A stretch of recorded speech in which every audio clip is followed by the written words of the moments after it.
Hey ladies, welcome to day 3 of our sponsoring boot camp. I am here in the dance school parking lot again, coming to you with your activity for the day. So today we are going to focus on who you are looking for in terms of who you would like to sponsor. And I want you to both think about it in terms of what are their characteristics and then what sort of categories of people. If you we're thinking of those characteristics, what are some categories of people that you can be looking at? So the first thing I want to share I'll share for you what the characteristics and the qualities that I'm looking for in when I'm sponsoring someone. So first off, I'm looking for someone who is generally friendly and likes people in general, because if you don't, that doesn't necessarily mean you have to be super outgoing, but if you don't like people and you don't want to meet new people, this is going to be a really tough business for you. So people who are generally friendly, people who can get excited about our products, because that is really key, because I never feel like I'm selling our products. I feel like I'm just sharing something I'm excited about, and so that's really important. Someone who is positive. It's really important to me to have positive energy on our team, so that's really important. Someone who is coachable, so someone who is you're able to coach them along. You might give them some tips and give them some activities to try, and they're willing to do that. And then the last thing is someone who has about 2 to 5 hours at a minimum each week to devote to the business. I think 2 hours a week is kind of the minimum.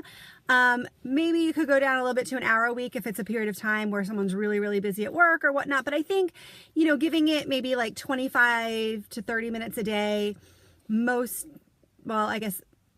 25 minutes a day on most days of the week during like the 5 days of the week, I think is helpful just for a quick check-in and touch base and with all the activities of following up that you need to do. So those are the main ones. I'll also share some other these are not necessities for me, but they're also like good to have, nice to have. Someone who's social media savvy, because I know using tools like Facebook and whatnot can be really helpful to grow your business. People who have already a large network of people, the people that tend to host a lot of parties. They know a lot of people. They're great because it's usually a little bit easier for them in the beginning to get things off the ground. Someone who is ambitious and a self-starter and action taker. So those are pluses if they have those characteristics. Someone who has the money to get started. So that's not a necessity, but it makes it a little bit easier if the $199 investment is not too great of a stretch for them. Obviously our goal, and we'll talk about that soon when we get into how to coach your new stylist, but our goal is to have them make their money back in their first 30 days. So they're not really putting out any money that they're not getting back. But still, for someone, if it's really a huge struggle to invest that $199 and put that on their credit card, it can be harder.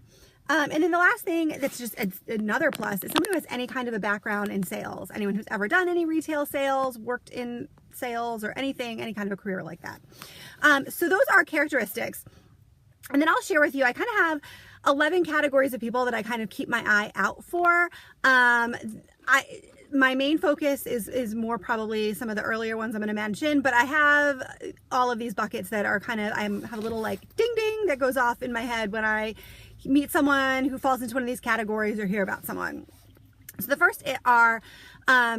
first couple of groups are moms. So the first one is corporate moms. So people who are working full time in some kind of a corporate job, but they have kids and they really are wishing that they had more flexibility in the workplace.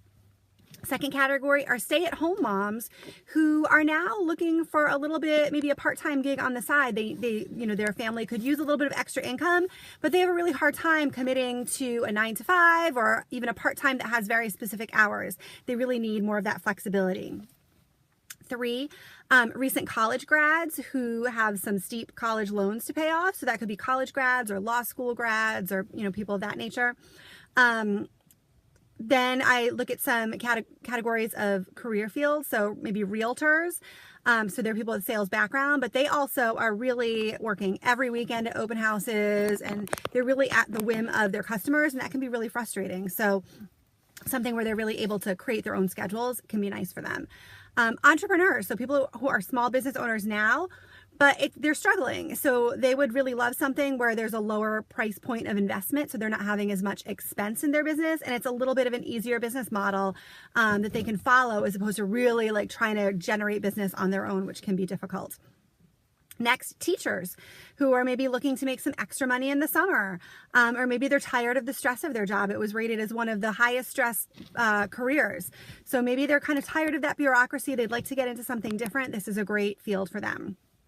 Nurses who are having to work on weekends, having to work holidays and leave their families on the holidays, evenings. You know, maybe they're looking for something where they can really set their own schedule and they're not at the whim of whenever they get scheduled.